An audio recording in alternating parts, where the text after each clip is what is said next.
As ons kan gaan na die skrif wat ek gaan lees vir julle is in die boek van Johannes, die evangelie van Johannes, Johannes 1 hoofstuk 12. Amen. Johannes 1 vers 12. Hoofstuk 1 vers 12. Hy sê maar almal wat hom aangeneem het, aan hulle het hy die mag gegee om 'n kind van God genoem te kan word aan hulle wat in sy naam glo. Yes. Die woord van die Here sê almal wat hom aangeneem het, aan hulle het hy die mag gegee om 'n kind van God genoem te kan word. Nou apostel, daar is baie possibilities binne-in net om 'n kind van God te word. Die woord van die Here sê almal wat hom aangeneem het, aan hulle het hy die mag gegee. So dit sê vir my dat jy gaan die mag moet gebruik. Verstaan? Jy sien net 'n kind van God. Jy kan niet 'n kind van God genoem word net omdat jy hom aangeneem het. Maar jy gaan die mag moet gebruik wat die Here aan jou gegee het, sodat jy deur God 'n kind van God genoem te kan word.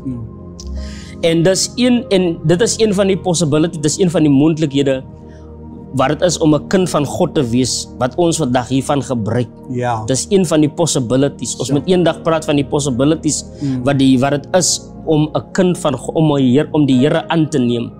Net om hom aan te neem, daar is verskillende moontlikhede, daar is verskillende possibilities. Een van die moontlikhede is om 'n man van God te word. Is om die woord van die Here te kan deel. Is om dit wat u doen, die ministry, prys die Here Jesus wat u besig mee is om uit te gaan. Maar om 'n kind van God genoem te kan word, daar is 'n mag. Die Bybel sê hy sê uit aan almal wat hom aangeneem het, het hy die mag gegee om 'n kind van God genoem te kan word. En wanneer jy die Here aangeneem het, dan gaan die vyand alles probeer. Daarom sê die woord van die Here in die boek van Timoteus, 2 Timoteus sê dat en die wat godsvrugtig wil lewe, sal vervolg word. En daai is die toets waar jy gaan moet gaan. Die selle wat die Here deurgemaak het, is wat ons gaan moet deurmaak. As kinders van die Here. Ons gaan getoets word. En gewoonlik wat die vyand maak, hy gebruik gewoonlik die mense wat die mees naaste aan jou is. Om jou op alle vlakke te toets. Mense wat jy voor uit jou pad het gegaan het. Mense wat jy groot gemaak het. Ek weet, daar is vandag moeders en daar is vaders wat in teleurstelling sit. As gevolg van mense wat hulle in 'n huis hulle aangeneem het. En hulle is teleurgestel. Kinders van die Here wat vasgevang is in teleurstelling. Maar en 'n ding wat 'n mens bind is wanneer jy nie daardie mag gebruik nie. Die woord van die Here sê dat in die tyd toe die Here Jesus net nadat hy gedoop was, sê God uit die hemel uit, die is my geliefde seun in wie ek 'n welbehae het. En een van die redes hoekom God dit kan gesê het, is omdat God kan gesien het, vooruit gesien het, dat hy hierdie mag gaan gebruik.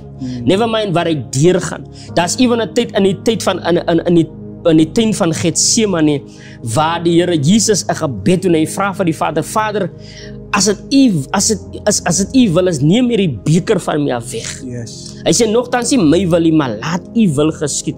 Want because wat die Here Jesus hy het gesien, hy het vooruit gesien wat hy deur gaan maak. En hy het 'n gebed gedoen en het gevra, Vader, neem hierdie beker van my af weg. Nogtans nie my wil nie, want in daai moment was dit nie die wil van die vlees om daardie vervolging, om daardie persecution, om daardie tyd van seer deur te maak. Maar hy sê nogtans nie my wil nie, maar laat u wil geskied. En daarom sê die woord van die Bybel sê, hy sê welgeluksalig, terwyl die Here Jesus praat by die bergpredikasie, woord van die Here praat in die boek van Matteus 5 van die bergpredikasie, waar hy die saligsprekinge doen. Hy sê welgeluksalig is die wat rein van hart is, want hulle sal God sien. En dan sê hy welgeluksalig is die vredemakers, want hulle sal kinders van God genoem word. En dit is die mag wat God ons gegee het, om 'n kind van God genoem te kan word. Jy moet 'n vredemaker is. Daarom gaan die vyand alles in sy vermoë probeer om jou seer te maak, om mense teen jou op te maak, sodat jy nie kan vrede maak nie. Hy wil nie hê jy moet beweeg in die vrede van die Here nie. Want dit is wanneer jy 'n vredemaker is wanneer jy 'n kind van God, nie deur mense, maar deur God genoem word. Is wanneer jy deur God, is niks om deur die mense 'n kind van God genoem te word nie.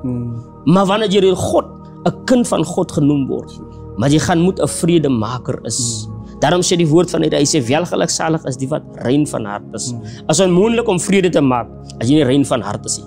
Jy gaan moet rein van hart is om te kan vrede maak, om vrede te maak met die verlede.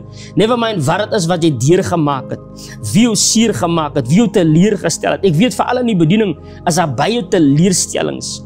Ons is binne in teleurstelling omdat ons miskien iemand verloor het wat ons op staat gemaak het. Iemand wat miskien saam met ons die bediening begin. Ek weet daar's miskien 'n man of 'n vrou van die Here wat vandag sit binne in 'n teleurstelling omdat iemand het weggestap uit die bediening uit en dit was miskien 'n staatmaker gewees. Maar ek wil vandag vir u sê, maak vrede. Never mind wat gebeur het, maak vrede. Ek weet jy het miskien uit jou pad het gegaan, jy het daardie persoon deur die skool gevat, jy het hom opgelei, jy het hom opgerig, maar maak vrede. Want dit is daardeur wat jy deur God gerecognize word as 'n kind van God. Ons dink sometimes apostel dat omdat die Here ons gebed antwoord, dat ons is geaccept aan die Here. En nou die Here noem 'n skrif, hy sê en daar gaan 'n tyd kom in die oordeeldag, hy praat van die oordeelsdag, wanneer daar mense gaan kom wat sal sê, Here, ek het dan in die naam geprofeteer. Here, ek het duiwels uitgedryf. Here, ek het tekens en wonders gedoen. Dan sal die Here sê, gaan weg, julle vervloektes, want ek het julle nog nooit geken nie. En ons verstaan dat om in die krag van die Here te beweeg, moet jy 'n man van gebed wees. Maar deur daai skrif wys dit vir ons dat net gebed is net omdat God altyd ons gebede antwoord. Dit sê nog nie, jy word geaccept deur God as 'n kind van God nie. Maar dit is net wanneer jy 'n vredemaker is. En daarom wil ek iemand vandag bemoedig. Maak vrede. En die woord van die Here praat van 'n vrede wat alle verstand te bowe gaan, wat ons harte en ons sinne bewaar. Dis een ding wat die vrede van God maak. Daar is mense vandag wat ontevrede is. En die woord van die Here praat van die vrede wat alle verstand te bowe gaan. Dis hoekom mense sometimes nie vir jou kan verstaan nie. Never mind wat hulle aan jou doen. Never mind hoe hulle op jou neerkyk. Never mind hoe hulle agteraf van jou praat. Jy het vrede met hulle. Jou gesindheid bly dieselfde. Jy verander nie. Daarom sê die woord van die Here, hy sê laat julle vriendelikheid aan alle mense bekend word. Om 'n kind van God deur God genoem te word, moet jy 'n vredemaker is. As jy nie 'n vredemaker is nie, kan jy wat gedoen het op aarde. Jy kan wat 'n groot ministry gedoen het. Ons kan alles dit doen wat ons hier doen, apostel. Maar as ons nie vrede gaan maak, is alles te vergeefs. Daarom sê die Here Jesus, hy sê welgeluksalig is die vredemakers, want hulle sal 'n kind van God genoem word. Nie deur die mensie, maar deur God. Awesome. En ek dink nou so op Pastor Ricardo dat